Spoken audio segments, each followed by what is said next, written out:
Okay, Jenny. Oh, geez, sorry. All right. Call the meeting to order. Please rise for the pledge of allegiance.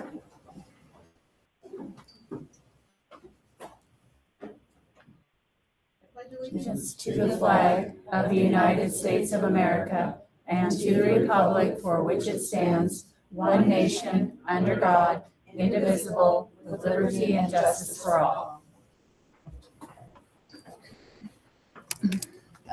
Mari Pro. Here. Randy Hayden. Here. Maggie Weimer. Jenny Riquay. Here. Janet Lloyd. Any correspondence? You've received it in your packet.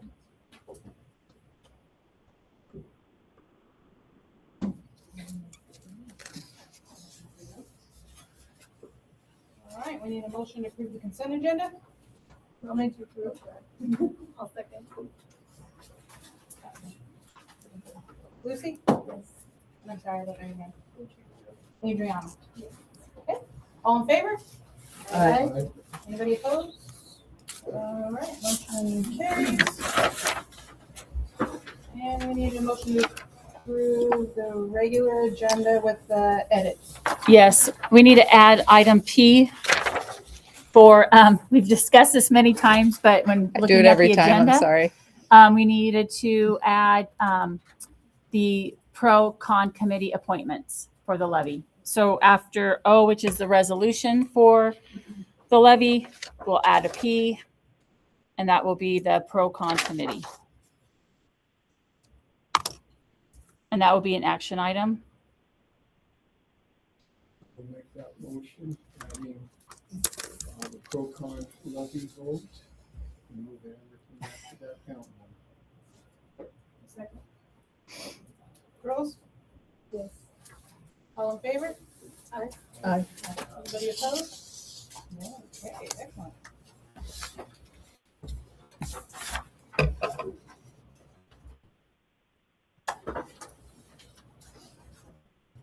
All right, district reports. PSE. Not a lot to report.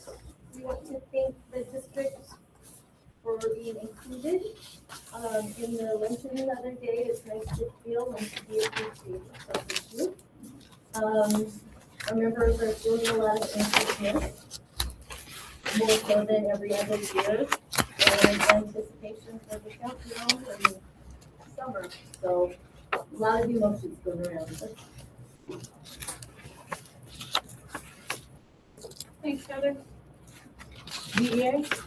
So a few high school updates. Ms. Wright's class has been in the middle of a poetry reading. They're exploring connections between classical poetry and contemporary music. The students have been, after they finish that, they've gone on to examine different poets and poetry styles and are now working on writing their own poems. In Ms. Gladjoe's baking and pastry class, they've been volunteering at the food bank. And then FCCLA went on a field trip to Whisk Culinary, and the student store has been doing very well lately. They have a ton of new volunteers, and they're really happy about that. In Mr. Roberts' class, he wants to remind everyone that if you have a child who needs tutoring, Honor Society is available after school, and to reach out for details. He didn't mention it, but I was also going to say everyone survived his World War I simulation.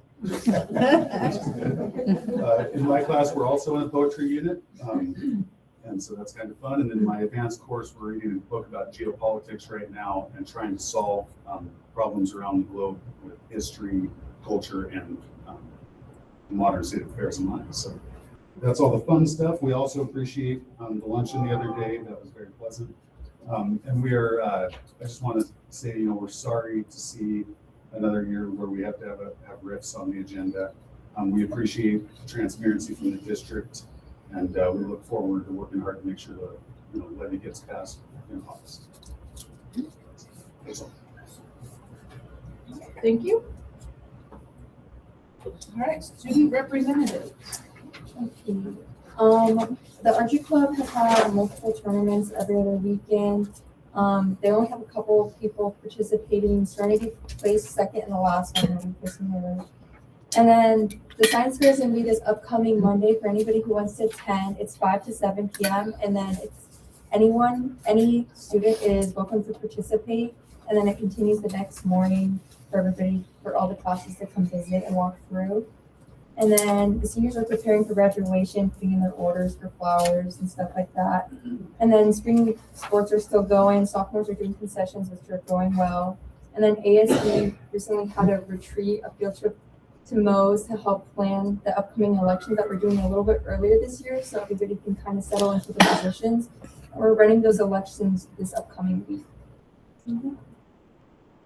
And we have our ASB Student Open Lunch month. The theme for March was creativity. This month's winner exemplifies this theme in many ways. He's a very skilled artist. He is often sight to see him drawing and sketching every chance he gets. Aside from his artistic talents, however, he is a creative problem solver. He likes to build and design inventions of his own creations. Harlan Wesson is our March Student of the Month and truly shows just how many ways a creative mind can work on new things. Stand up. Come forward. I can- We do this different every time. We do this different every time. One of these days, come up here. I think your sister got knocked out. Yeah, that makes sense. Oliver, can you take it landscape so it's better for the thank you?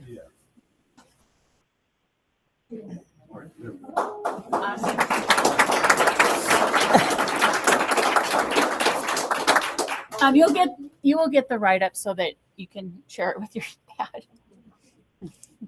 Also, the girls won their first softball game today.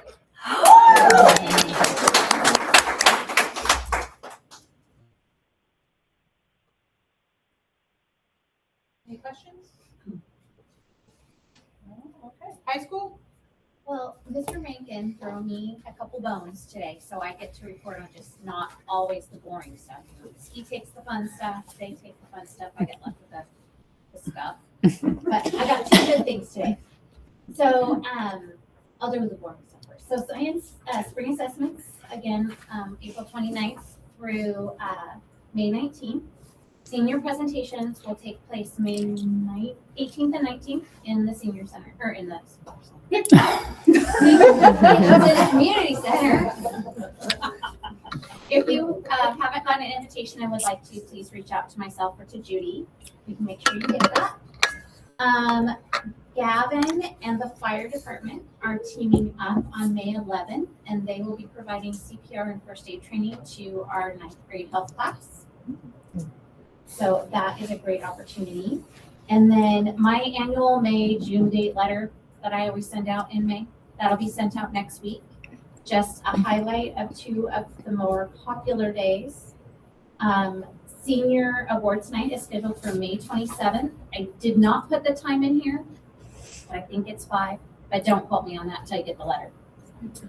And then also our Awards. grad walk will be May 29th. Time is to be determined because we've got schedule things that we have to figure out. But I usually send the time out a week before, but just know it'll be May 29th. And remember, we get out of school at 12:50, so it'll be sometime before then. And then we had a visit from the Washington State Poet Laureate. Yes. Okay, thank you. I was like, I don't know if I'm gonna pronounce that one right. He came on Friday to speak to a small group of students to get them to build awareness of poetry during the month of April because it's Poetry Month.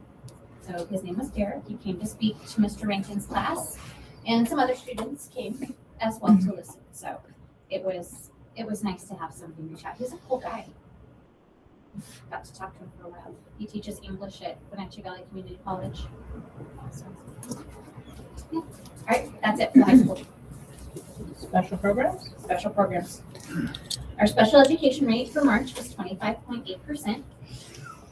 Please anticipate that going up, and you'll hear why in a minute. That would be 107 students identified with disabilities of some kind, and that was unchanged for March. And then 450 students district-wide, including TK. Mackenzie always reports on that, but those are my numbers. We still have approximately 6 new evaluations pending, so new students under evaluations. We added actually 7 new students because we've got another one coming up. We had 6 new students enroll in the last few days, 5 of which have IEPs. So 7 new evaluations, so 7 new students with identified as students with disabilities, and then, like I said, 6 new students, 5 of which have IEPs. That rate's just going up. That's good news. We must be doing something good because they all want to come here. Yep. That's what Lakewood said. What are you guys doing up there? We have 5 of those 6 kids are from Lakewood. What It's are an you guys doing up interesting there? specialty. That was it. Any questions? Elementary? On Earth Day, we had our middle school students plan some projects around campus and cleaning out flower beds, cleaning out around the greenhouse, just cleaning up garbage around campus. And so they had a really great day, and it was really spearheaded by the middle school students. Thank you to the facilities department for kind of supporting that entire project. Field trip season is upon us, so a lot of field trips are scheduled, and students are out enjoying the wilderness, heading to Seattle, heading to Everett, so a lot of different locations for our field trips. And today was the first day of state testing. The 5th graders and the 8th graders participated in the science assessment. So that's really all for the elementary. Can I ask, please, what's GPI's involvement at this point with, like, especially with the greenhouse? Right now, they are really working on completing some grants that they have in place that they need to complete. We have a group of other volunteers that are supporting us in the greenhouse over at TK. They have a garden as well. So it's mainly going to be focused right now on the garden, classes going out, planting things in our raised beds so that when we return in the fall, maybe there's some squash and other food that we can then take into our cafeteria and students can sample. Thank you. Any other questions? Okay. Superintendent report? All right, I have quite a few things on this one. There was a request for a proposal for time certain tabling rule to prevent indefinite delays. And I've talked to several board members. I've talked with the board president. And at this time, we feel that the board has managed the tabling of policies fairly well. There was a time when there was a change from federal administrations that some of the policies just were going back and forth. And so there was it was a little more messy in those policies and adopting those policies and making sure we were up to with the current policies as we are now. We feel that the last policy that we tabled really worked well for the board. And so at this point, we're going to keep our policy the same. As I already stated, the staff appreciation luncheon was held Friday. We also invited all of our substitutes in the district to join us because a lot of them work 4-5 days a week, some weeks. So we really also appreciate their work in promoting the education of our students. And a very special recognition came through for our food service program. It's called Rooted in Excellence. It's a nutrition education program, and OSPI recognizes Darrington School District for excellence in the nutrition education category. The district actively engages students and families through intentional hands-on nutrition education activities embedded throughout its meal programs. Students explore a wide variety of Washington-grown produce, including apples, berries, colorful carrot varieties, and leafy greens, while learning about their nutritional benefits. The district reinforces nutrition education through cafeteria bulletin boards, informational classroom flyers, and weekly staff discussions that focus on the history, sourcing, and health benefits of featured foods. By increasing scratch cooking, prioritizing food presentation and quality, and partnering with local farmers through farm to school initiatives, Darrington School District creates meaningful educational experiences that promote healthy eating habits and positively impact their community. So Amy just added that we challenge our students to try new things like chanterelle mushrooms and roasted beets.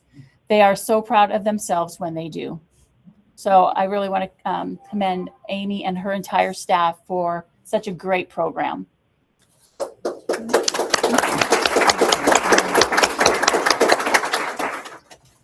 All right. Last week we went to, had the pleasure of going to Arlington Rotary Club and recognizing Piper Holtz and Sophie Ross as students of the quarter for the Rotarian Club. So that was a great activity. Mackenzie and I have been working, and the other staff will begin working with, it's called Cumulative. It's going to replace Skyward. I finally figured out how to use Skyward, and now they're changing it. And this Skyward manages our payroll, our student data, grading, the grade book, attendance, our everything. It manages all of the paperwork, basically. So we have to clean up everything in our system, and then it's going to roll over in the summer of 2027. So it takes about a year to go through everything and roll it over. So that's something you'll be hearing about. I'm just keeping my fingers crossed. I can get through it. Will there be staff training? There will be staff training. And they have workshops for us to participate in, like all through this coming year, where it's like cleanup. You go in and we work on, Billy will be working on cleaning up payroll, and Julie will work on AP. We'll work on that together. And then everyone on the student side too, Carrie and Jesse. And how is that funded? It's not. It's not funded. Yeah, nope. We pay NWRDC to support us, but really the work is on us, and it will be extra work for people. So we'll have to figure out how to make that happen. Of course, you can always pay NWRDC to do some of that, but we can't afford that, so we won't be doing it. Okay. One thing that we wanted to mention was, we have a lot of families and a lot of students in our community, in our school, that sometimes need extra help with something. Maybe their refrigerator broke down. Maybe the student needs help getting cleats or getting a mitt, or there's a number of things that a family might need or a student individually might need help with. And I just want to point out that our community, we give a shout out to the community, and they support our families and our students. The donations don't come through the district necessarily.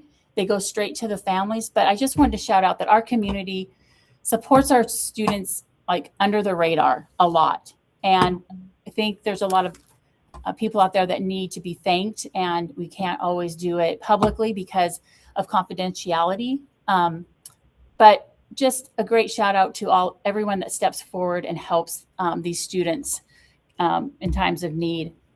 And Lynbrook has always done a great job of helping organize and collaborate with others to make sure that those needs are met.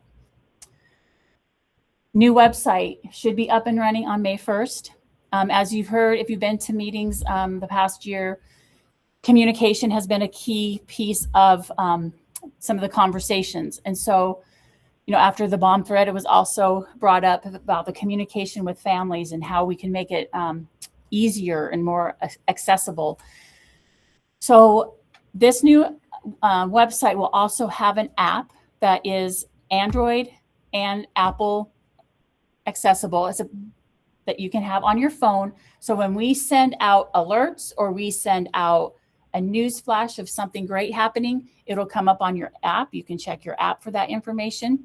We can simultaneously send out an email to families, a phone call, and a text to families in case of an emergency. So multiple ways of getting the message out to families in this situation. It's very easy to access. It's very user-friendly.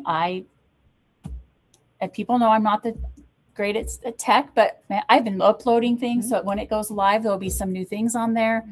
And we're really excited. And we hope that the community and the families really enjoy what we're able to share. So it will also, I'll have a Facebook push as well, all those things. So I just want to point out that in some of our budget conversations, we talked about a double bus run next year. And when thinking and processing about what the structure of the different buildings might be, we may have to look at reorganizing the structure of our entities. So right now we have an elementary entity, and this is more on the backside, the student side, and then a high school entity for TK through 8 students are in one file, and then the high school students are in a different file. It won't, I don't believe it's going to work. We're looking to have different bell schedule. So we may have to move to a TK5 schedule, a 6-12 schedule, or a 6-7, then 8-12 schedule. We're not sure, but I just want to put it out there with the conversation of a double bus run. There's other things behind the scenes that we might have to adjust in our systems, and we'll keep you up to date on that and the families up to date as we continue, the planning process. I really want to point out family dinner and dance Friday night. I've sent out some flyers for it. If you can't sign up, that's fine, but it's in the cafeteria here and in the gym, and it has been so much fun. I really appreciate the family engagement volunteer group spearheading it, organizing it, and I look forward to another night dancing with all the students and families. So please join us if you can. It's from 6 to 7:30, right? Okay. I've said it so many times I can't remember. This Friday? This Friday.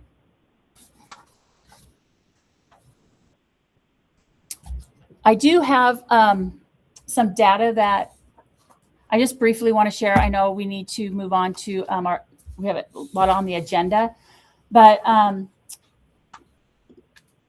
Chrissy Chittick does a lot with our data, Shauna Brown. And so when looking at data, and I'm going to put this out so people can take a look, just this one piece of paper with only 1, 2, 3, 4, 5, about 6 schools listed on it. And this is in your packet.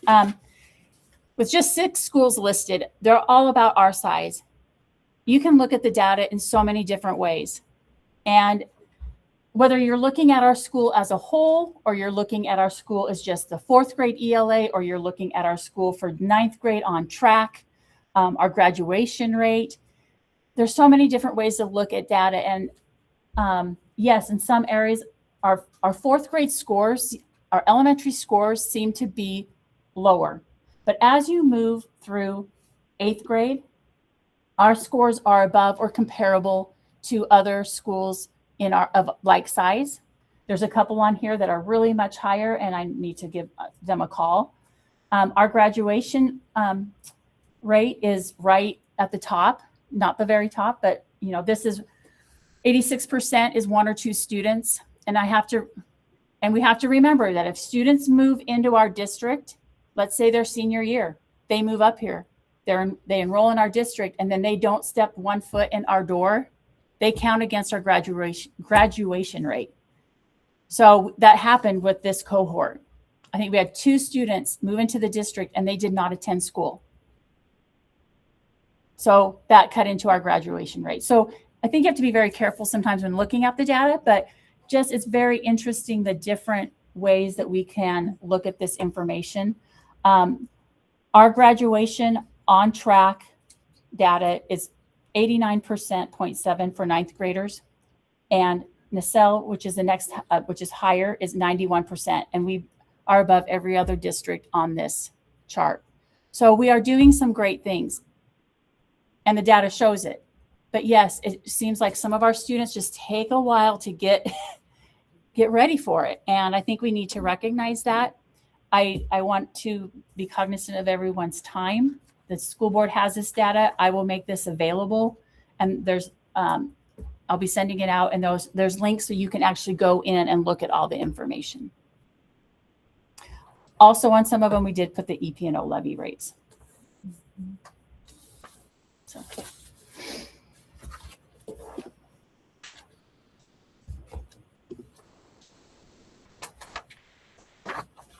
Any questions? All right. Public comments on agenda items. Oh, sorry, Nope, no, I don't skipped have. me. Vanessa. See, I saw Thank you. That's why I hurried up. So the enrollment summary is on page 27. Comparison to last year's on page 28. And you can definitely see that we're down about 14 in the head count, 12 in the FTE. And we've seen that trend. We've been talking about that this year. And then the chart is on page 29. We're still above. Continuing that downward trend, but it's starting to level off a little. And as Cindy mentioned, we did get some new enrollments just this week. So that's good to hear. Our average for this year is still at 422 because we started out so much higher at the beginning of the year, and we are funded based on the average. So current average 422, we budgeted at 418. So we are still above budget as in terms of the average.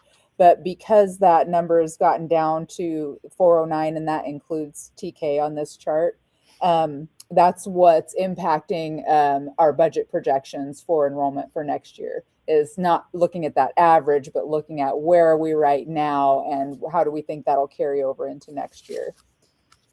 So that's the enrollment report. Any questions on that? And then the fund balance trend is on page 30. So you can see we are ticking up a little bit here as we start to collect some of those tax revenues, and we'll see a larger increase in April when we receive the bulk of the tax revenues.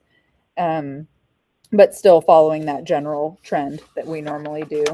And then the budget status reports follow that, and those are all balanced to the county treasurer. Any questions on the fund balance or financials?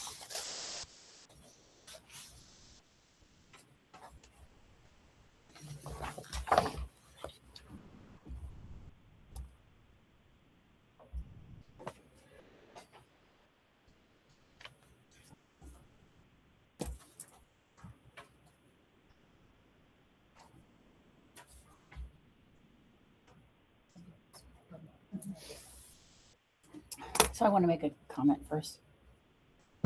Jenny. I hear you.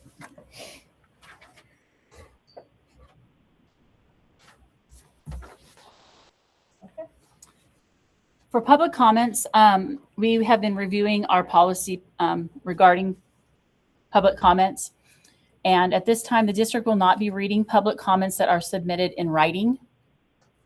Per board policy, comments received by the district will be provided to each board member.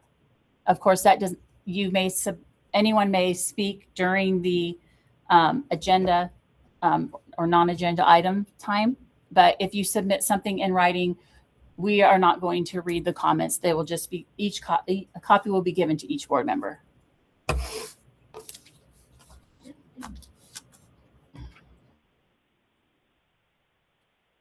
So comments on agenda. Bridget? Make sure I'm on the right list here. Well, I thought you guys were going to speak about the levy immediately, but I'll speak about it. I just want to say thank you to those folks who showed up to the budget meetings. They were pretty hard. The truth is, there's going to be some hard decisions being made. Some of you are already feeling them. What I'm going to ask all of you here in this room is to step back and realize if we do another no vote, it's really, really bad. That's not a threat. You can start thinking about maybe the high school students having to go to Concrete or Arlington. I don't think that's too off the beaten path. You guys can correct me. This is a do or die. We all need to buy into this. We all need to say yes. And we all need to get others to realize we've been dragged to a very bad spot. So what I'm asking is this town to really pull together, reach out. Some of you know people who voted against it. Talk to them. I'm happy to try and set things straight. Have me come. My name's Bridget. I don't have a big Facebook page, but ask Bailey. You can get a hold of me at the Forest Service. I feel passionately about this town. I have no kids, but I love all of your kids, and I've supported all of your kids, and I will still support them. So those of you who have kids in the school, please step forward and help us push this levy over the top in August. It is so important. So that's enough from me. Thank you.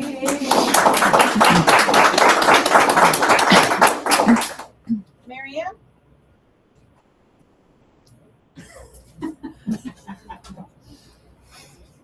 Mine starts here. Mary Ann Riddell, former school board member way back in the late 90s, and proud parent of 2 sons that graduated from here. The levy is such a looming, significant event. I mean, we're not hyping up the significance at all. There's no frilly stuff to cut out. There's no extra special, aren't we lucky to have this stuff to cut out. I haven't been able to go to the levy meetings, but they are available through video, and Mackenzie does a fabulous job explaining some really complicated stuff of why it might sound like a lot of money, but to lose that much money is a big deal because they've already trimmed everything possible, and then now we're into, a lot of serious decisions and consequences for how our kids' education is going to be. And you kind of have to remember the word unity and community, and the school is a big part of the community. And there's so many bureaucratic, I'd say, reasons why something else can't be spent some way or some other cut made that it's kind of tricky to understand, but they do a great job of explaining it, and it's probably easy just to kind of lose track of what's being said, and easy just to say you're frustrated, I'm voting no, but the people that are frustrated would be really, really frustrated for their children if it fails again. So just want to keep that in mind.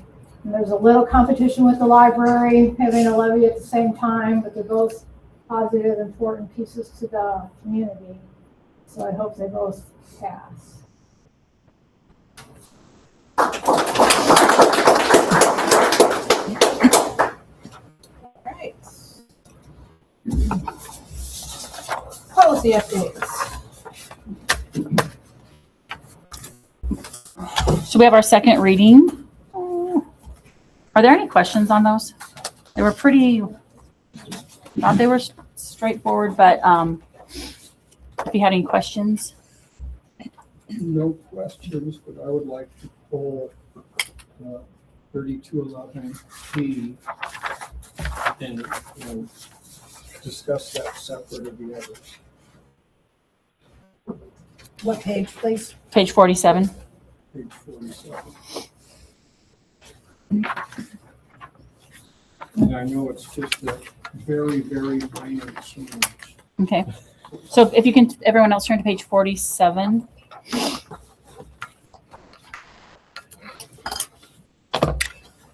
Well, I would first make a motion that we pass all the other policies except for 3211P. Why do you want to do it separately? Just Well, curiosity. because I'm gonna be a no vote on that one and a yes vote on all the others. Okay. Okay, thank you.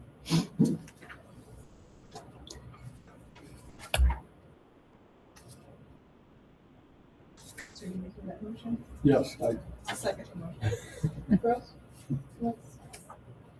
All in favor? I, Anybody opposed? I need to point out this is not a policy. so, and my reason for pulling 3211P out, you know, like I said, it was a very minor change, Okay. but the whole policy itself is very confusing. It's actually, it's procedure. Right, yes, this is the procedure, Procedure. which, But, you know, like I said, it's very confusing because it tells you to follow FERPA laws. Mhm. But a lot of the stuff it's telling you to do in this procedure violates FERPA laws. Such as hiding a student's gender from a parent. And I think most of us in this room agree that one of the key things for a student to learn is the parent-student involvement. Mhm. And any time you're putting a block between that, I'm a no one.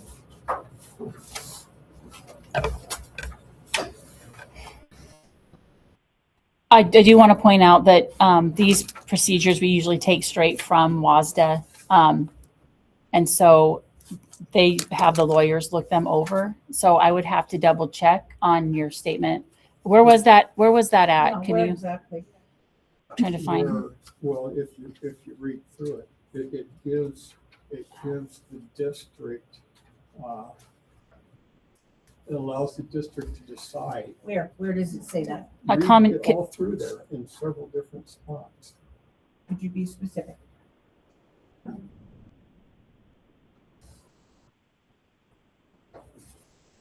Well, I didn't underline. Okay, we can take a minute, but I want to look specifically at what you're saying.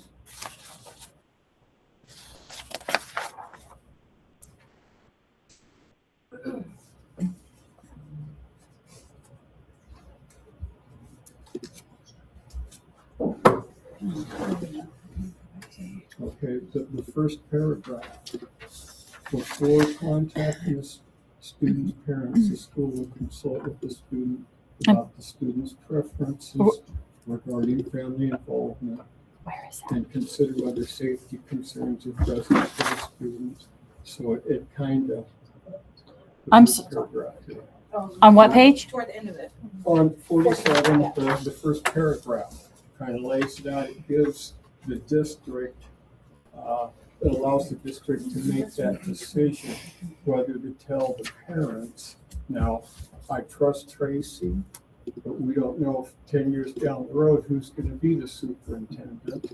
And like I said, I cannot in good conscience stand behind a policy that, or a procedure is going to back up hiding things from parents. I think the key piece on that for me is the safety concerns. Well, no, and I get it, safety concerns, but what's the threshold of safety? Because the student says, oh, it'll make my parents mad. So is that the threshold? Or, I mean, there is no threshold. And like I said, I trust Tracy 100%. But these policies are forever. I think we'd all agree that safety concerns don't include parents being angry. And I Well, think this is considered. it's- Safety. That's debatable, where the threshold is of safety.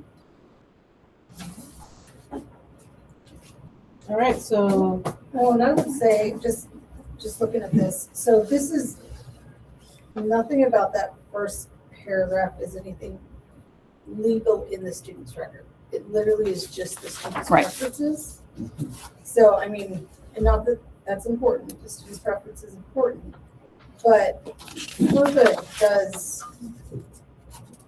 does apply to the student's file though. So if the parent does request the file, they will absolutely get And it. let me say this procedure is already in effect. Yes. The only change is this little, the highlighted Oh, the part where we're condition, yeah. changing. Right. Yeah. Meeting, instead of as condition, as, we're adding a in the sentence. Yeah. That's the only That is change. it. Right.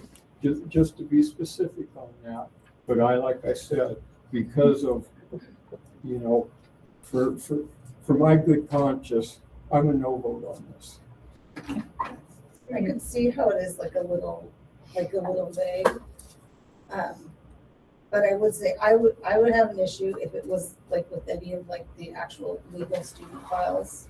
But with that, I mean, they would need a court order, parents' permission, anything like that. But this is literally just, you know, the kid telling a teacher, hey, I want to be something, versus, hey, I want my student file, I want to be changed, legally changed language to this. Or they cannot do without the parent permission. Correct. Which is good. And the parent still has the right to request anything in the student's file. Yes.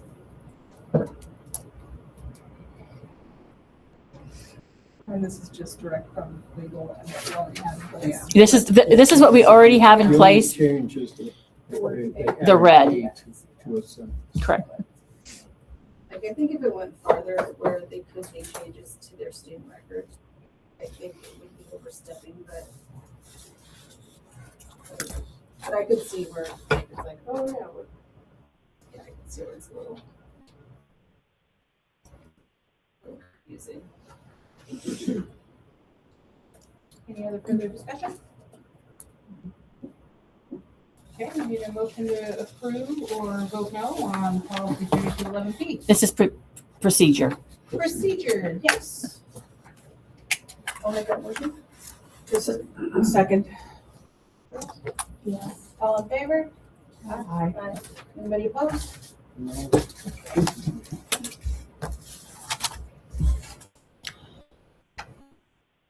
All right, new business. All right, you have the next policies starting on page 38. There's one that is almost all red, so I would take time to read that. The other ones are pretty standard changes. I take for our LAP policy, taking out things from COVID, that type of thing. But section or policy 3143, starting on page 52, does talk about notification and dissemination of information about student offenses and notifications of threats of violence and harm. So this has a lot of good information in it, pretty much what we are doing, but and then also look at the interviews and interrogation of students on school premises. The medication at school just takes out some numbers, policy numbers that we have accurate, so it's fine. So I got a question on policy 3143, because it says it's reprised. What page? I'm sorry. 52. Okay, Says it's a revised policy, but the whole thing's in red. I think the color might be off on that one. I need I'm to. thinking this. That's but- how it was from WASDA, but I don't know that that's actually all new. 'Cause, And- yeah, I see it's like all. And I have to say, when I read it, I'm like, this is what we're doing. I hope I'm Yeah. not. This is the So- markup version from WASDA, so I will get you, You know. I'll look at that again.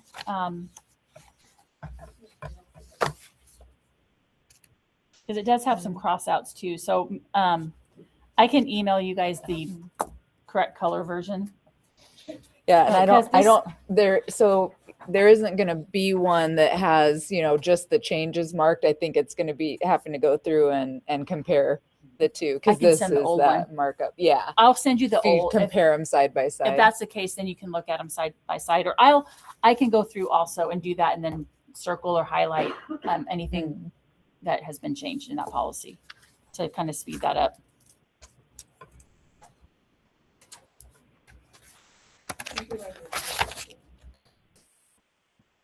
Okay, send that to me, please. A what? A typo. Oh, okay. Just, it says student. Yeah, let's catch it now, because if not, we'll be On page, unless. they- going through this again in 2 months. I just left off the E, it's on page 52, under the first paragraph under section A, the very last Oh, yeah, and we better catch it now. And then on your medication policy. Which one is that? Page 63, Okay, letter C. All legal pharmacy special controlled substances requires 2 signatures. yes, when medications are dropped off, 2 signatures are given. Yeah, but Yep. for your weekly counts in item C. Uh-huh. When you do your weekly counts, there should be 2 signatures, not just 1. On weekly medication, the nurse must have assistance and a witness to actual count of the It doesn't say medications. that they're both gonna sign off. Okay, I will add that.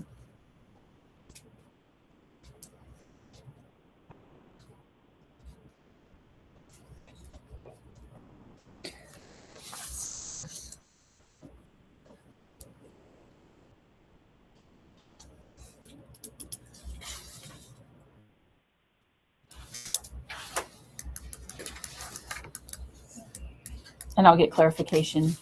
I'll double check that with the nurse.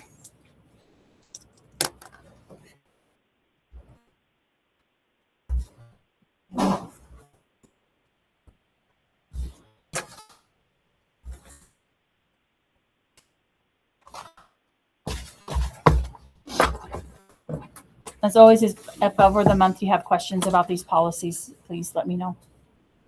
All right, for your homework. Moving on to agenda item M, audit exit conflicts. Yeah. So I would like to welcome Evan and Kirk from the State Auditor's Office. They recently just completed our audit of, they'll say it again, it was 23, 24, and 24, 25 accountability audit, and then 24, 25 federal single audit and financial statement audit. So I'll turn the floor over to them, and you should be able to share your screen and all that. Oh, no, we can't hear you, Kirk. You need me to talk now? So I'm sorry. Nope. This is for Kirk and Evan. Oh, my bad. Thank you. I still can't hear you, Kirk. Can you hear me okay, Mackenzie? Yes, I can hear you. Kirk works on his audio. Okay. Okay. Let me get my screen shared here. No, let's hear. I don't. Okay, let me try it. All right. Are you seeing the slide deck okay? Yes. Okay, fantastic. Well, thank you again to Mackenzie for having us this evening. My name is Evan Hickey, and I had the pleasure of serving as the district's audit lead. And I am joined by Kirk Gadbois, who was the audit supervisor on this audit, who is working on his audio. So he'll chime in when it's working. Looks like not yet, Kirk. Not yet. All right. So a little bit about our office. We are part of the Washington State Auditor's Office, who is the elected public official entrusted with the accountability of all public funds. So our mission is really to work with local governments as well as state governments to audit all financials with the purpose of increasing trust in government. So we provide independent, transparent examinations and with the goal of publishing audit reports to the public with the results of our work to improve efficiency and effectiveness of government. I'll chime in one more time. Can you hear me now? Yeah, go ahead, Kirk. You can take it over. Okay, sounds good. Thank you, Evan, for helping me out with that. This is the first time in 6 years I've ever used Google Meet. So I've always used Zoom and Microsoft Teams in the past. So this will be a new thing for me here. But all right, thank you, Evan. As both Mackenzie mentioned and Evan mentioned, yes, my name is Kirk Gadbois, as audit supervisor this year. I'll share kind of what we looked at. First, as Mackenzie mentioned, we looked at the accountability audit, and it covered a 2-year period from the 23-24 school year to the 24-25 school year. An accountability audit, what it does is basically we look and make sure that you are complying with all state laws, external regulations, your own policies and procedures, and basically just kind of doing what you're supposed to be doing. Now, one thing to keep in mind with an accountability audit is we don't look at everything at the district. If we looked at every transaction or every system, we would be there year round with full team, and we just can't do that. So instead, what we do is we do a risk-based audit approach where we read your meeting minutes, we talk to your management and staff, and basically decide, what are the like riskiest areas, or what are the areas that we really need to look at this year, and kind of hone in our audit approach. So the good news is that from the areas that we looked at, the district did comply in all material respect with all the state laws, regulations, around policies and procedures. And really, we found that the district is safeguarding public resources. So that's all good news. On the next slide, we do list the different areas that we look at. And so these are the areas that we looked at this year at Darrington School District. So what we did is looked at main focus was going to be your ASB activities. It's been a while since we've looked at these, but we wanted to know how is the district bringing in funds? How is it safeguarding those funds, whether through fundraisers or just general cash receipting? And then also spending ASB funds. There's a lot of special rules about what ASB funds can be spent on, and different laws about what's allowed, what's not. And so we wanted to make sure the district was spending those funds appropriately. So that was all good. We didn't notice any big issues in that area. The next thing we have on there is the compliance with supplemental contracts for enrichment activities. So what that is that's a state law that we have to look at that every single year now. And so those are those extra activities that teachers work on where they get extra compensation. So those might be like coaching positions or extra teaching activities that they do. There's certain requirements about having additional contracts in place for those employees. So we do look at that every single year, and we did not identify any issues. The other last two items we see on the list here of areas we look at is areas that we look at all school districts and really all governments in Washington State. But it's reviewing the financial condition, and also since we do review your meeting minutes, we do note any kind of issues we identify or any kind of non-compliance. The good thing is there, we did not identify any non-compliance or anything with your meeting minutes that we had to report to you. However, for financial condition, a couple things we wanted to talk about with that. So on the next slide, I wanted to share this new tool and resource that our office has for you. It's called FIT. It's the Financial Intelligence Tool. And what this does is it takes all government data. So every government in Washington State is required to file their financial data to our office. And so what we did is created this FIT tool to compile all that data and basically provide it for public viewing. And so what you can do is you can go in and you can see every government in Washington State. You can see the revenues, the expenditures, how much cash they have on hand, and then also look at both the high-level summary of how school districts are doing across the state, and then also look at individual schools. So this slide right here really shows kind of school districts in Washington State. And what it's showing is just, we have these ratios that we look at: operating margin, how are your revenues looking versus expenditures, how's your fund balance looking, do you have a healthy fund balance, not, maybe a lower fund balance than we would hope, how's your debt load, do you have a lot of debt in comparison to what your revenues look like, what your expenditures look like. We have different different ratios that we have. And this slide right here really shows for school districts in Washington State, are they in great shape and we have no concerns? Is there at least one cautionary indicator where we're like, oh, this isn't maybe looking so great? Or are there concerning indicators? Maybe at least one concerning indicator, meaning, hey, this is something that management and public should be aware of. So this is showing that school districts in Washington State as a whole, there's at least one concerning indicator across the board, and that can vary from district to district. On the next slide, we did want to show you specifically for Darrington School District, these are just some of the trends that we look at when we're evaluating your financial condition, but just some concerning things that we notice with the general fund, government fund sustainability, the change in the fund balance, and your fund balance sufficiency. Just areas that we just wanted to kind of bring to management's attention. So we've already been working with Mackenzie on this. We've had lots of conversations with her as we've been going through the audit. And we know that this is something that management's also talking about and school board is talking about as they do, as you have your meetings. So we just wanted to bring this to your attention and essentially, show you this new tool. And then also just share, this is something that we are watching and will continue to monitor going forward here in the next few years. So with that, I'll go ahead and pass it off to Evan and she can kind of talk about the financial audit. Yes, thank you, Kirk. So as was mentioned earlier, we did a 1-year financial and federal single audit. So this was for the 24-25 school year.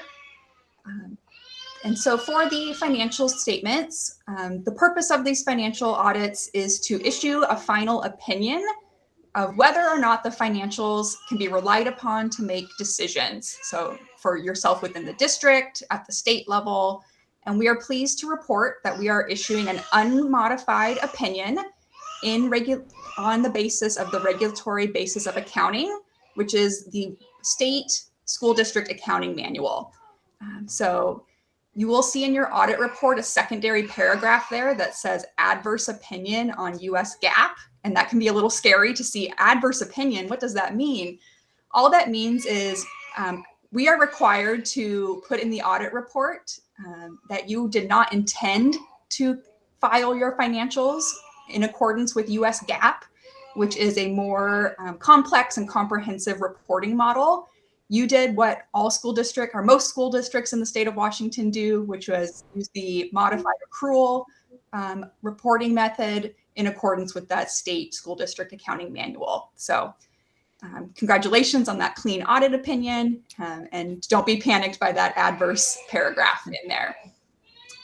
In addition to looking at the numbers on the financial statements, we also work with McKinsey to gain an understanding of the processes in place that her team uses to put together the financial statements. So in accordance with government auditing standards, we get an understanding of the internal controls around the process. And again, we are pleased to share that we didn't identify any deficiencies in that process that could or did lead to any significant errors. So congratulations to the district on their good work. Finally, we did not identify any issues of non-compliance with any regulations, your contracts, state laws, anything that could affect the fair presentation of the financial records. And then just a few final notes on the financial audit results. We did not identify any large material misstatements that were then later corrected. If that did happen, we would talk about it at this exit so that everyone would be aware. There were a few minor uncorrected misstatements that are included in the packet for your review. We've talked about these with McKinsey. They're very small, little trivial errors that would have taken longer to correct than it was probably worth for the presentation of the financial statements. So McKinsey's planning to make those corrections on a going forward basis. So again, very small and very common that these things come up throughout the audit process. And then finally, we go through some special practices to evaluate whether there is any risk that management could be overriding processes that are in place to make adjustments to the financial records. This is what we call management override of controls. So we do some practice and procedures to see if there's any risk of this happening. And we're pleased to report that we found no indication that there is any override of practices or records through our review of the audit. Right. And then finally, on the federal grant compliance, or also known as the single audit, we are also pleased to issue an unmodified opinion on compliance with federal requirements for the major program. So the major program that we audited this year was the Child Nutrition Cluster. So your school breakfast program and national school lunch program. Just like the financial audit, we conduct this audit in a way that we're also looking at the processes in place. So not just the numbers that are reported, but what processes are in place. And so again, we did not find any significant deficiencies in internal controls within the nutrition program or deficiencies that we would consider to be a weakness. and we did not identify any instances of non-compliance. So in general, we can conclude that you are conducting your program in a way that is in compliance with federal requirements for receiving that grant funding. And again, this is just a summary of what programs we reviewed. That nutrition cluster, which makes up about 41% of your total federal expenditures for the 24-25 school year, giving us that 41% coverage of your total expenditures, which gives us a high level of assurance that you're in compliance overall with your federal grant spending. All right. Back over to Kirk. Thanks, Evan. All right, so one more document I wanted to share that's going to be in the published audit report. It's called the Summary Schedule of Prior Audit Findings. In the prior audit, we did identify an issue when we were auditing the school breakfast program. In the current audit, we followed up on that issue, audited the program again, and found that the district fully corrected that issue from the prior audit. So this document essentially just recaps the issue. The district provided its corrective action taken, and we can just confirm that it was fully corrected. So that's just kind of the follow-up of that issue for the public to know. All right, so just more good results, good things to share. At the beginning of this audit, we did provide an estimate of how much we thought this audit would cost the district. And we're just really pleased to say that because we did a lot of this audit remotely, pretty much the whole thing remotely here, so there were no travel costs, but also because Evan and Mackenzie just worked incredibly efficiently together, we were able to come in about $9,000 under budget, what we originally thought the audit would cost, which I realize is, not a huge amount, but it's pretty large. So I think $9,000 is a decent amount. We're happy to not spend that and give that back to the district there. Your next audit is scheduled for 2 years from now. It's going to occur in early 2028. And we'll actually only cover 2 areas, the accountability for public resources and financial statements. That's what we're planning right now. The federal government raised its threshold for those federal grant compliance audits from $750,000 to $1 million a year expenditures. We don't, at this point, anticipate the district to spend over that threshold to need that single audit. But I'm sure Mackenzie will let us know immediately if that does happen. You get big, increase of federal funding and need to spend it. That would be great, but just requires us to come in and do that third type of audit. So right now, we're just planning on these 2 audits to occur 2 years from now, covering this current school year we're in right now and the next school year as well. And we provided an estimated cost for that audit in your budget or in that handout, so y'all can budget for it when you're planning to do that. So next steps for this is the current audit reports you have in front of you. They are just draft right now. They are not published yet. Those will be published here in the next week or 2. They'll go live on our website. When that does happen, we'll send a link out to a survey so you can provide feedback on our services. Let us know what went well, what you'd like to see from us differently, any way we can improve our services. We definitely want to know that. And then really just some thank yous to the district as well. Thank you again to Mackenzie. We've worked with her for a number of years and just really appreciate her assistance throughout our work. So Mackenzie's great at providing us all the information we need and just providing responses timely to our requests. And I mean, just being so quick with turnarounds really was a big thing with that $9,000 saving. So thank you so much, Mackenzie, for that. And with that, that's really all we have for you. We do have contact information for our manager, Courtney Emonson. So that's there. But also, do you have any questions right now that we can help answer for you at all? Or anything we went through? Doesn't look like it. Okay. Sounds good. Well, we are around. So if anything comes up, please let us know. Reach out anytime throughout the year. We will be around if you have any questions. But thank you so much for letting us come speak to you today. Appreciate it. Yeah, thank you for coming. And also thank you to both of you and Evan and your team. They were great to work with. And they were also very patient with me when I was out sick for a week and was struggling to get them documents. So I really appreciate that. I think it was a great audit. Thank you so much. All right. Have a good evening, everyone. Thank you, everyone. Take care. Bye. And thank you, Mackenzie, for keeping us in compliance, and all the other staff members that work to follow all the regulations, all the rules, and Amy working hard to get all of the bids that are required and documenting, even if she doesn't get a bid, documenting that she tried to get a bid.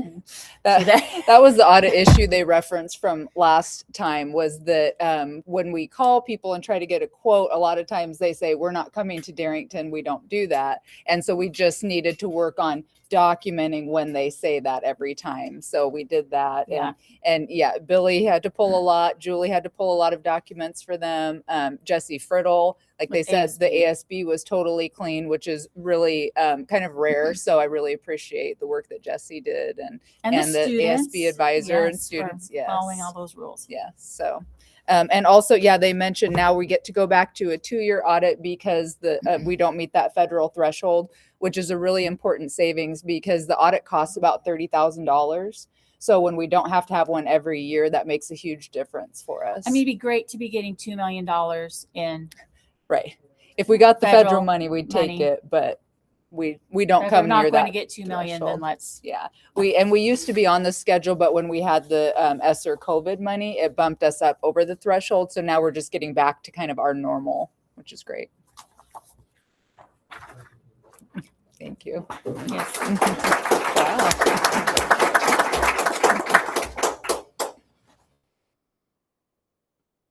Tiny house surplus.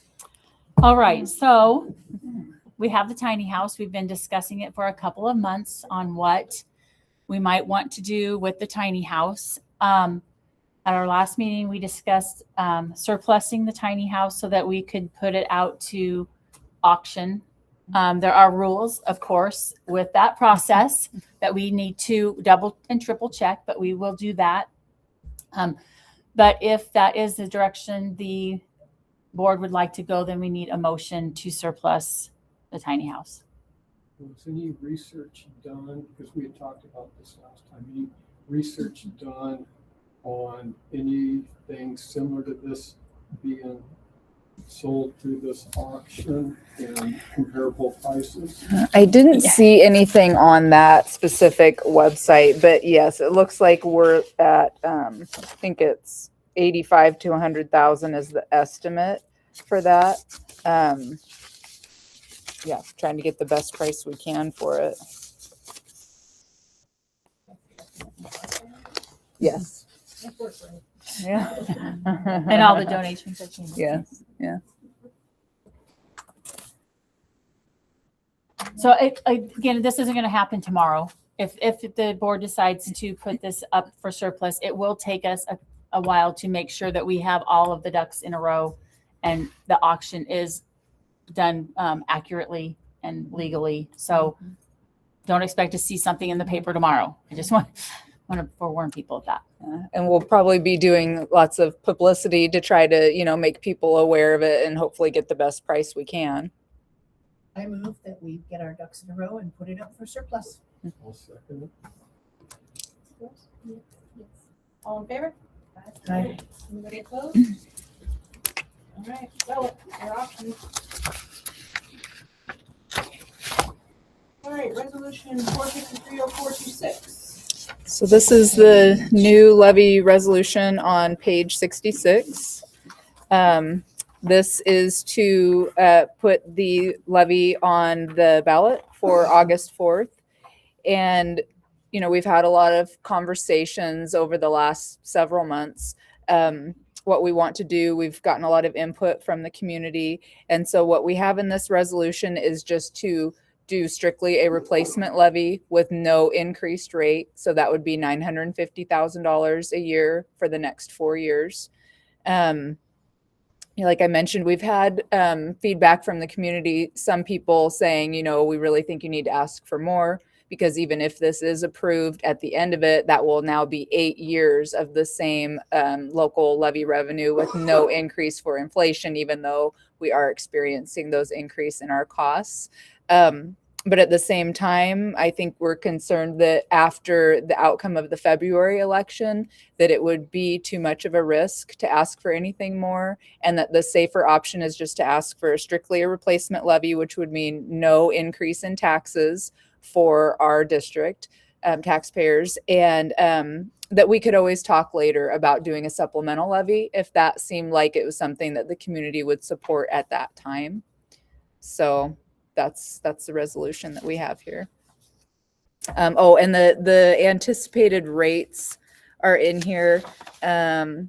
It's $1.24, no, $1.24 in the first year, then $1.16, $1.10, and then $1.02. And again, like we've talked about before, those are estimated rates based on what I anticipate property values to be in the future, but it's very hard to guess 4 years out. And again, the rate isn't really what matters. What matters is the amount. We get that amount no matter what, if voters approve it. It does not change. So if your property value goes up, then the rate per thousand goes down. We still get the same amount. And I have had the question from a couple people recently with more houses being built in town, would that provide more funding for the school? No, because we cannot collect more than the dollar amount approved by the taxpayers. So I will make a motion to approve resolution number 4530426. and it needs to be a roll call vote. Mark? What Yes. about the kids? Oh, All right, Lucy? Yes. Adriana. Adriana? Yes. Mari? Yes. Randy? Yes. Maggie? Yes. Janet? Jenny, yes. All approved. thank you.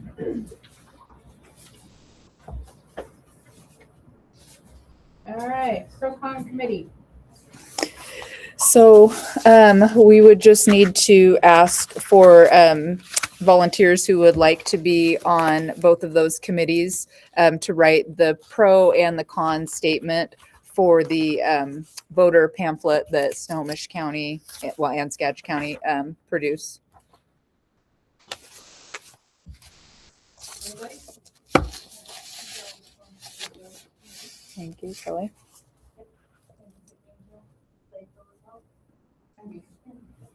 And Christy. Okay. So the board would just need to make a motion to approve those members to the pro committee. I still move. I'll second. Girls? Yes. All in favor? Aye. Anybody opposed? Nope. Anybody want to be on the Con Committee? I'm not sure if they're here, but Dale Johnson and Brandon Rice are both interested in being on the con committee. Anybody else? Okay, we need a motion to approve those two gentlemen. A motion to approve. Second. Yes. All in favor? Aye. Anybody opposed? Okay, done. Budget update. Yeah, so we've had 2 budget community forum meetings, one at the Snow Isle Library and one at the community center. Both, I'd say, fairly well attended, more than we've probably had in the past for budget conversations, which was great. At those meetings, we went through a short PowerPoint, just kind of talking about where we're at with the budget and obviously how the levy ties into that.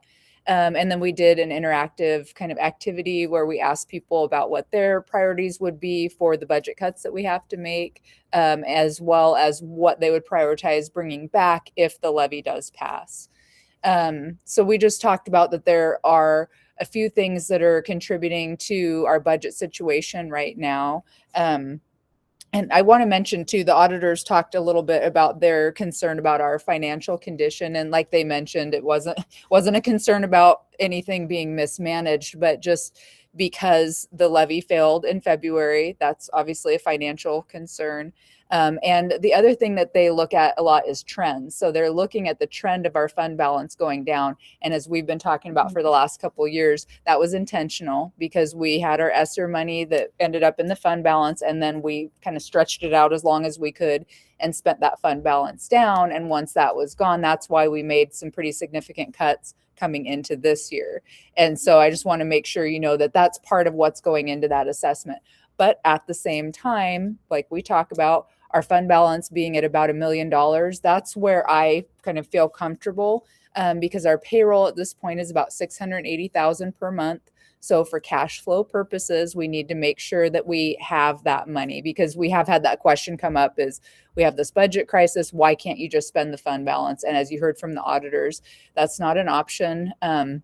We have about 41 days of operating expenditures currently. They would like to see that in the upper 60s. But of course, we always have to balance that with concerns from groups that don't necessarily want us to keep such a large fund balance. So we try to be in the middle. So I just wanted to address that from the auditor's statements. But going into this year's budget, we have the uncertainty of the levy. We've talked about that we have to have the budget approved by August 1st, and the election isn't until August 4th. So that means that we have to have a budget that does not include the levy revenue spring collection of 2027, because we don't know if we'll have that or not. So we can't include that revenue in the budget. So that's 500,000. And then we also have declining enrollment that we've discussed, and I'm anticipating our enrollment being at 389 for next year. Hopefully that's a conservative enough estimate, but we'll see. We also have increasing costs. So all of that together, when we've had these budget forums, we're talking about around $950,000 in cuts to make.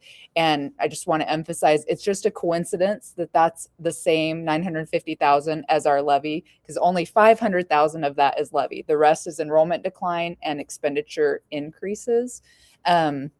And that number is really subject to change too. We have bargaining coming up with PSE probably in August. So we'll see what comes from that.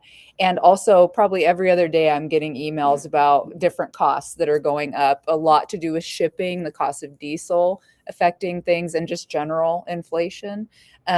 So those are all factors that are going into our budget situation being, concerning for next year and driving the need for these cuts that we're talking about. And that was the interactive part that we had with the meetings. And,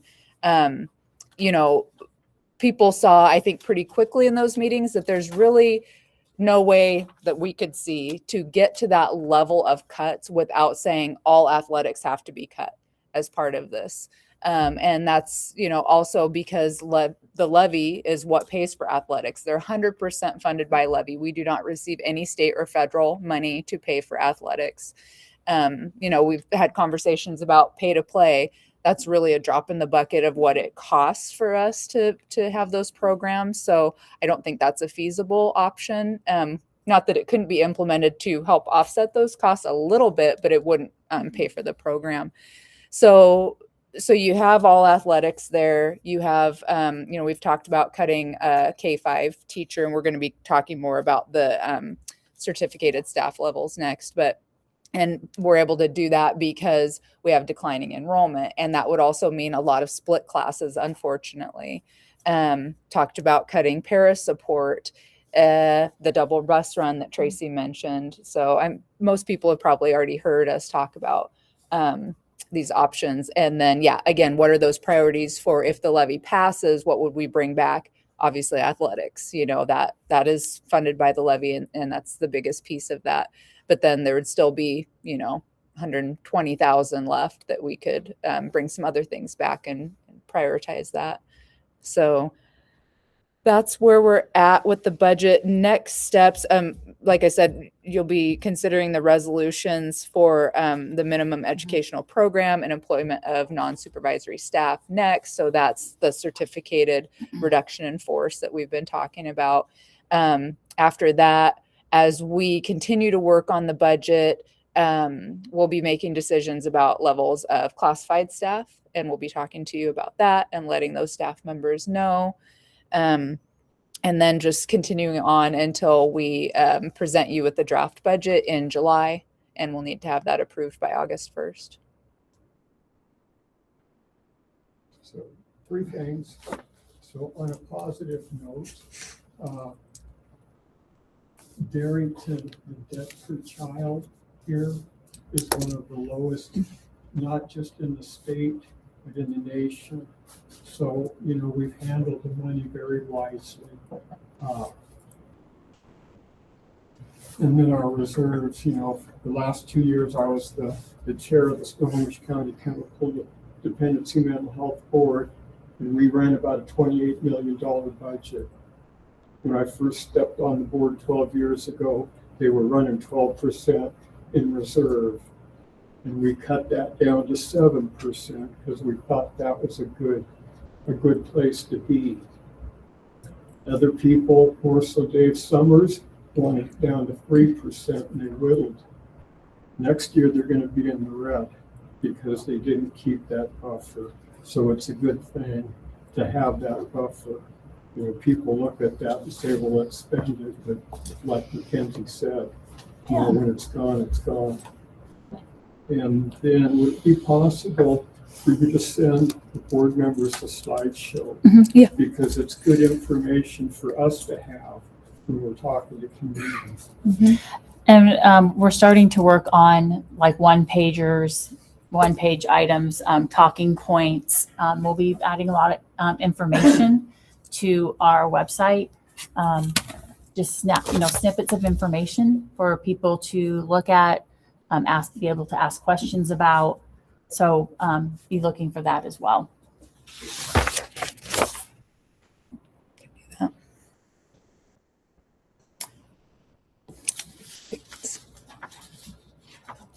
Okay, that's all I had. All right, resolution 4540426. On page 73 is the resolution. On page 74 is the minimum educational program.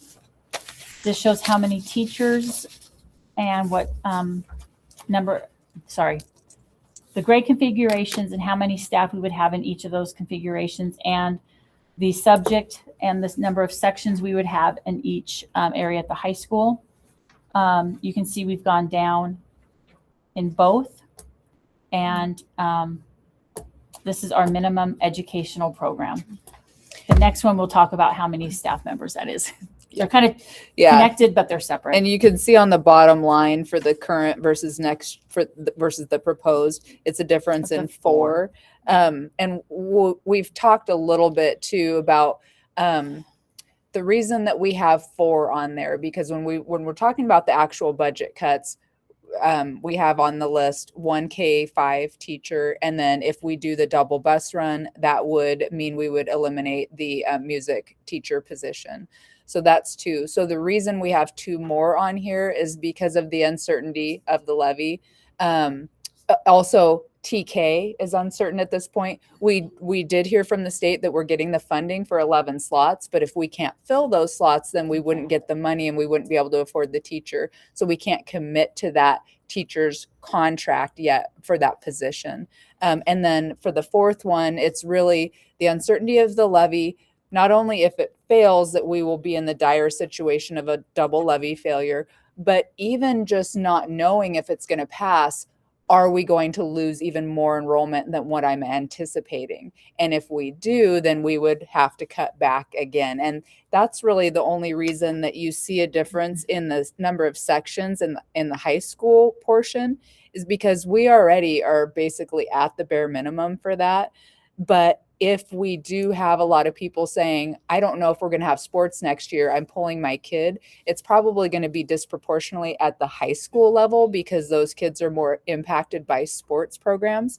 And so then we would, look at that. But even that, it would be really difficult because we can have a small class, but if it's still a class that we're required to provide to stay accredited, then we don't have the option to cut it. So these are just estimates, just understanding that it also reflects the uncertainty that we still have. We have to err on the side of caution. Mm-hmm. So, and hope to bring those contracts back, but we just can't commit to them right now because we can't have, if we have the lower enrollment level, we can't have those contracts. When do we typically have commitments from TK families? all the way up until Okay. right. Usually, we are really pushing it. We've done some pushes out of information. We'll continue to do so.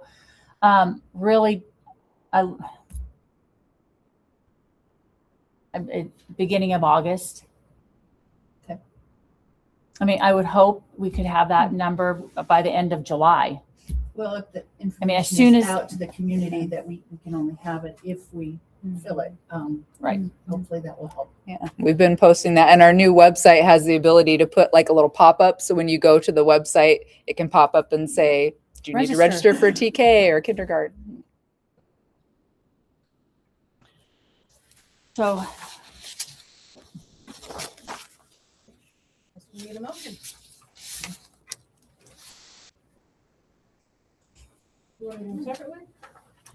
yes, this is a roll call too. No, it doesn't have to be roll call. It's not roll call, but they should be separate. Okay, we need a motion to approve revolution.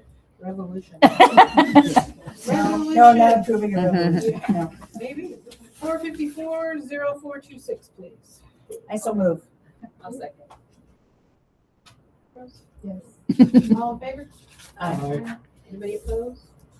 All right, and then ditto for a resolution, not a revolution, for 55-0426. All right, this is just that we will extend 26 contracts to certificated staff, which is down 4.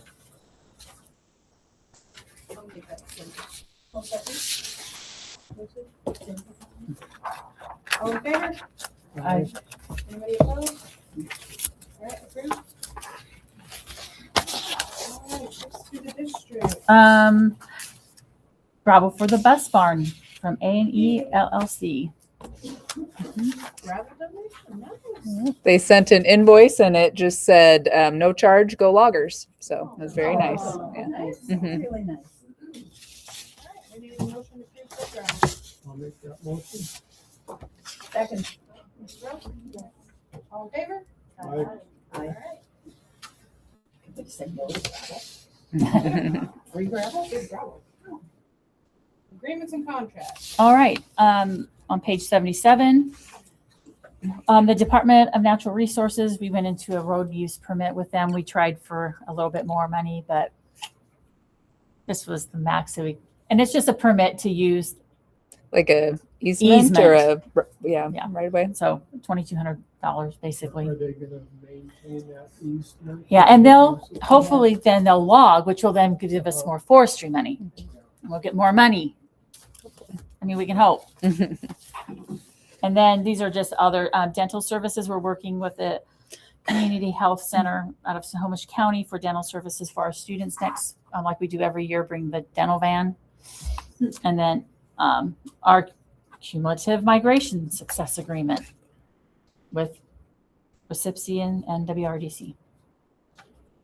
Is this a new dentist program? It's not a new, it is a different program than we've had in the past. And yes, the 2,200 from DNR is coming to us. We're not paying that out. So Yeah. Clarify that. Yeah. All right, we need a motion to approve the agreements and contracts. I'll make that motion. Second. Yes. All in favor? Aye. Aye. Anybody opposed? No, okay. I don't think I see any personnel. No, there are actions. no All right. personal actions. No. Public comments on non-agenda items. Kurt Bates. I believe he's online. I'm not sure which phone number. Let me see if I can unmute. I think they might have to unmute themselves. Let's see.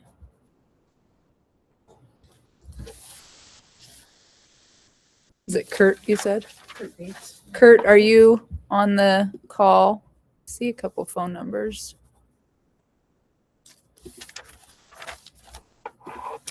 Can't unmute them. Can you unmute everybody? I don't think so. Let me see.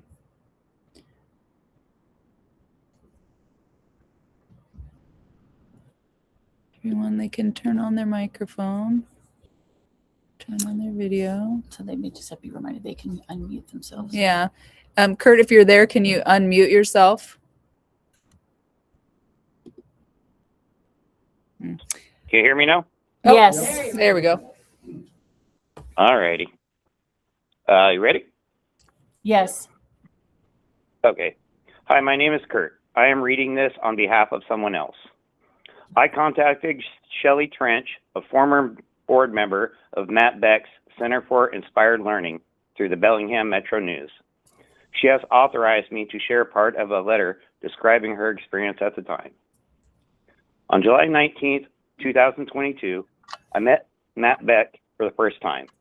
He got my name via the Ferndale Chamber of Commerce and wanted to discuss my company handling the marketing for his nonprofit, the Center for Inspired Learning. I checked out their website, liked the idea behind the cause, and agreed to donate marketing services to their organization. I met some board members, several of which are influential citizens of Whatcom County. After this initial introduction, I was offered a position on their board, which I accepted.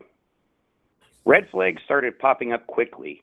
As a board member of CFIL, I was never given financials to review.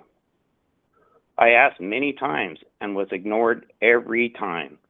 I also never saw any documentation from the state to validate this was indeed a nonprofit, valid nonprofit. All these things are required by the state of Washington.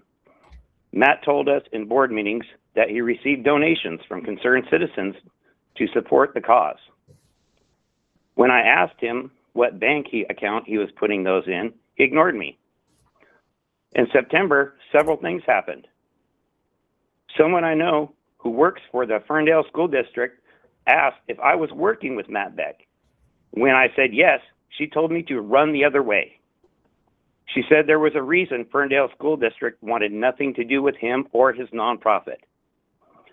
Also, in November 2022, it came to the attention of the board of CFIL that the organization does not legally exist. The EIN number displayed as listed as the EIN number for Demand School Change Now, and yet Matt is accepting donations for CFIL. The bank account these donations are deposited into is a personal account owned by Matt Beck. The checks list Center for Inspired Learning above his name and address. Board members scheduled an emergency meeting to get to the bottom of this situation. Matt Beck quit the night before the meeting. The board met anyway. After being presented with all the information, we all decided to resign as one unit. All right, you got 30 seconds. On November 18th, 2023, I had a conversation with Megan Juneman, Executive Director of Ferndale Chamber, regarding the information I had uncovered about CFIL, since the organization is still active member of the Chamber. She informed me he is actively pushing new board members for CFIL and asked her to help him recruit members of the Chamber. Thank you. Thank you. Thank you. Tyler?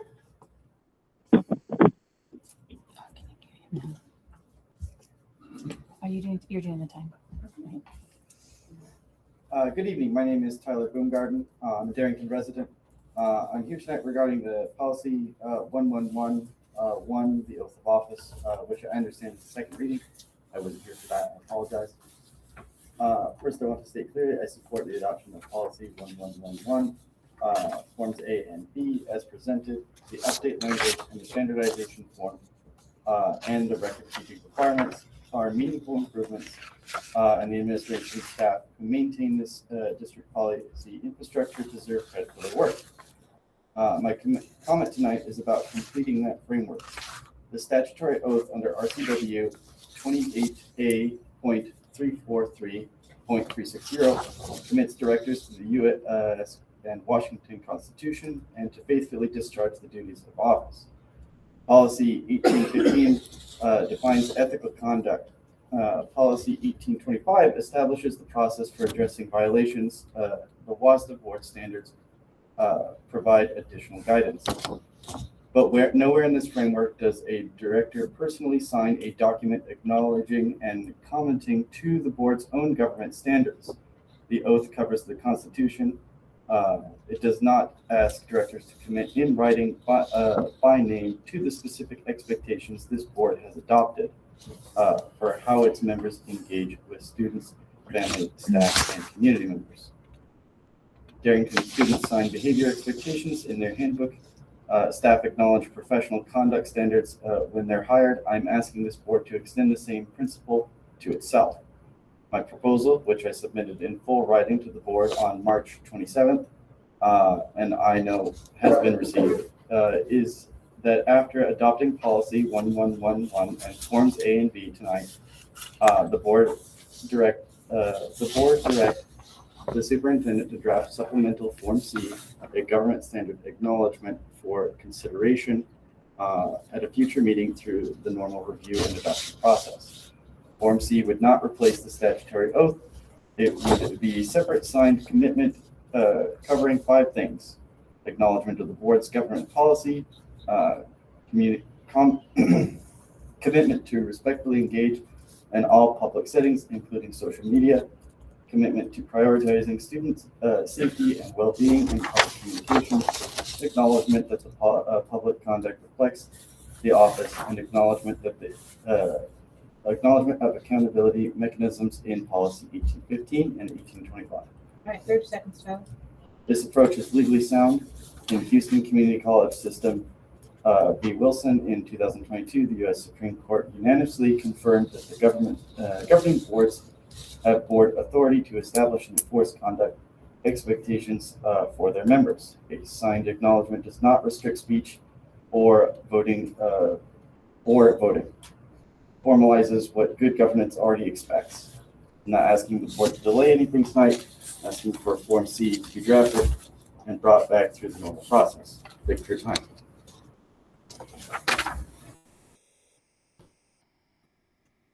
Okay. Superintendent comments. Thank you for the comments tonight.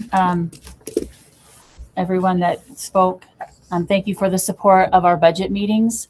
It's been great to see people out there, great conversations. And one thing that, someone asked me, what can I do to help? And I said, if someone asks you a question and you don't know the answer, have them contact Mackenzie or I. If they're not comfortable with that, come to us and ask us the question, and you can go back to that person and give them the information.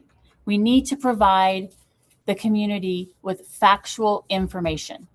And I encourage anyone out there, if you have a question, please ask, because I know we're talking here about our budget, and there may be things that we think are clear, but they are not. It's a very confusing process. And so again, I just encourage everyone in the public, families, to please ask the questions, the hard questions, so that we know what everyone is wondering. Thank you.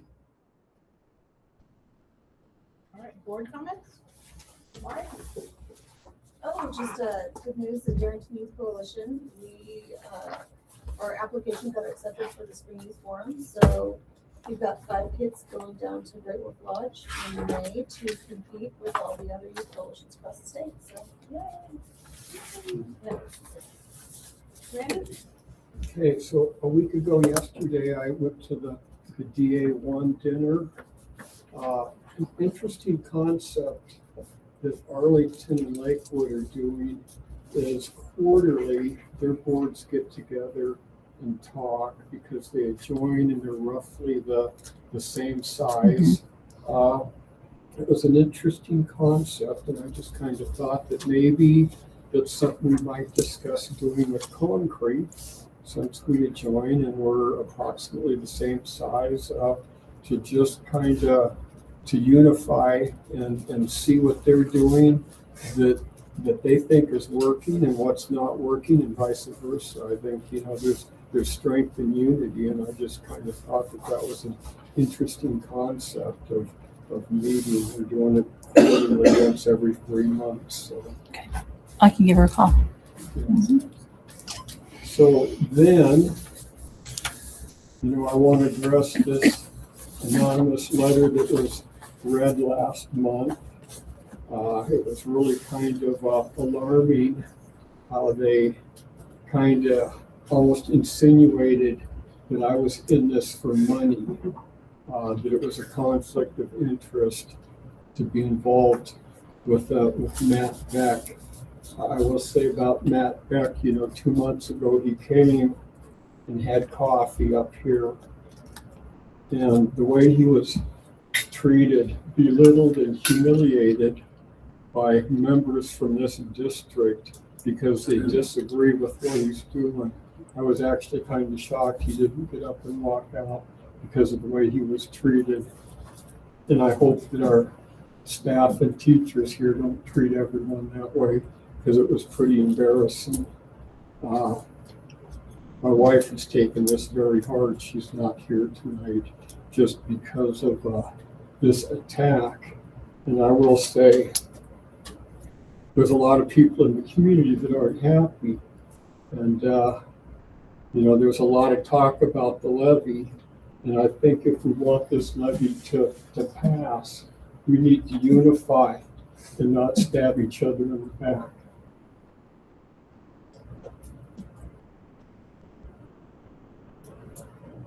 Maggie? I've been to a lot of meetings lately too, and talked a lot about the budget and finances and staffing and sports and community future, and it's been pretty disheartening. It is very, very, very, very amazing that you all are here. Thank you for spending your free time with our free time, doing whatever we can do to continue to offer a school, support our kids, support each other, try to employ as many people as we can, and educate our youth. Someday they will take care of me, I hope. Some of them are taking care of some of you currently. I will do everything I can in my power to pass this, to be supportive to everybody in this room, but I won't tolerate, and I've been keeping my mouth shut, shit like that. I'm sorry that your wife is mad. I'm sorry that you're upset on her behalf, and I get that. You want us to unify, Randy, I need you to get on board. I am on board. Please support this letter. Janet? I am really proud. I've been thinking a lot about comments that sort of been happening in the past, not tonight, that we're failing our kids. And I look at the kids that I taught, and in 30 years, I taught a lot of kids. And I am really proud of, gotta be 93% of them. That took me a minute. There are a few that maybe haven't quite measured up to the standards that I hopefully gave them. But my point is that we have turned out of this district some wonderful adults. And I recognize that that is not just because of board decisions. It is not just because of a really dedicated staff. It is also because of the families and sometimes the community that doesn't even have kids. And we all working together have created some really great people. And I want to see us continue to do that. And we certainly need to pass the levy to make that easier. And I just want to thank all of you that are here, because you're part of the success of kids that we put out. I will say, however, that looking around, I actually don't see any of my former students. Oh, okay. All right. Thank you. I feel better. Oh, yeah. Wait. No, I didn't have you, Brevin. What about Billy? I'm pretty sure you had. Well, I'll look back. And that's what happens when you teach for 30 years. You forget. No, but if you think about how many people are here, how many people on our staff grew up here, and that's why Bailey's here, and that's, that's all. All right. Now we're gonna move on to executive session. To evaluate performance of a public employee and to review complaints against public employees. So you're leaving at 8:14 and you think you'll take how long? 8, 15, and 30 minutes. I gotta show baby pictures real quick. Do you have permission? Of course I have permission. Yay! Way, that's cool. So, there will be no decisions made after, our executive session. So for all intents and purposes, the public portion of the meeting is over. We will come back and adjourn the meeting, but You're welcome to stay, but there's no action to follow. you want me to, you have to keep that on? Yeah, I do. Yeah, I'm good. I'm sorry. No, I'm good. Thank you. I'm just gonna mute the meeting while we We're gonna wait. go to the staff meeting. I mean, the staff room.